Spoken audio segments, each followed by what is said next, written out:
15 ವರ್ಷ ಅನೌನ್ಸ್ಮೆಂಟ್ ಆಗಿದೆಯಲ್ಲ, 15 ವರ್ಷ ರೇಟ್ ಅನೌನ್ಸ್ಮೆಂಟ್ ಆಗಿಲ್ಲ, ನಿಂತೋಗಿತ್ತು.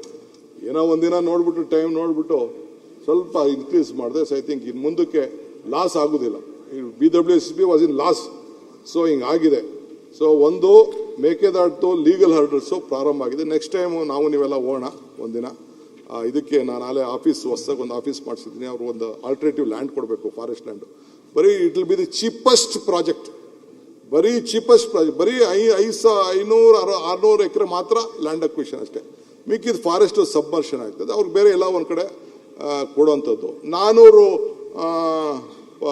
ಮೆಗಾವ್ಯಾಟ್ ಪವರ್ ಕೂಡ ಅದಕ್ಕೆ ಮಾಡ್ಕೊಳ್ಳೋಕೆ ಒಂದು ಅವಕಾಶ ಇದೆ. ಸೊ ಬೆಂಗಳೂರು ನಗರಕ್ಕೆ ನಾನು ಹಿಂದೆ ಯಲಹಂಕದಲ್ಲಿ ಇದನ್ನು ಗ್ಯಾಸ್ ಸ್ಟೇಷನ್ ಮಾಡಿಸ್ದೆ, ಎಮರ್ಜೆನ್ಸಿಗೆ ಇರಲಿ ಅಂತ ಗ್ಯಾಸ್ ಸ್ಟೇಷನ್ ಮಾಡಿಸ್ದೆ. ಹಂಗೆ ಅದು ಕೂಡ 400 ಮೆಗಾವ್ಯಾಟ್ ಸಿಕ್ತು ಅಂತಂದರೆ ಅದು ನಮಗೊಂದು ದೊಡ್ಡ ಬೂನ್ ಆಗ್ತದೆ ಬೆಂಗಳೂರಿಗೆ. ಸೊ ಆಗ ನೀರಿನ ಸಮಸ್ಯೆ ನನ್ನ ಕಾನ್ಸ್ಟಿಟ್ಯೂನ್ಸಿಲಿ ಹೋಗ್ತದೆ, ನಂದು ಜಮೀನು ಹೋಗ್ತದೆ. ಏನು ಮಾಡೋಕ್ಕಾಗಲ್ಲ, ಐ ಕಾಂಟ್ ಡೂ ಎನಿಥಿಂಗ್. ನಂದು ಜಮೀನಿದೆ, ನಮ್ದೊಂದು ಸಣ್ಣ ಪಣ್ಣ ಅಲ್ಲಿ ಒಂದಷ್ಟು ಜಮೀನು, ನಮ್ಮ ತಾತ ಮುತ್ತಾತ ಕಾಲದ ಜಮೀನುಗಳಿದೆ, ಹೋಗ್ತದೆ, ಹೋದ್ರೆ ಹೋಗ್ಕೊಳ್ಳಿ.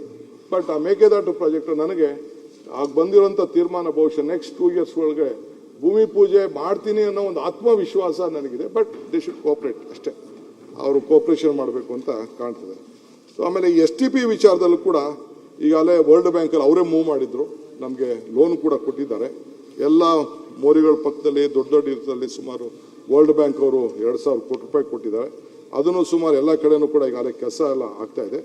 ಸೊ ಎಲ್ಲ ಕೂಡ ಹೊಸ ಸರಳ ಕಾವೇರಿ ಅಂತ ಅಂದ್ಬಿಟ್ಟು ನೀರು ಕೊಡೋಕ್ಕೆ ವ್ಯವಸ್ಥೆ ಮಾಡಿದ್ದೀವಿ.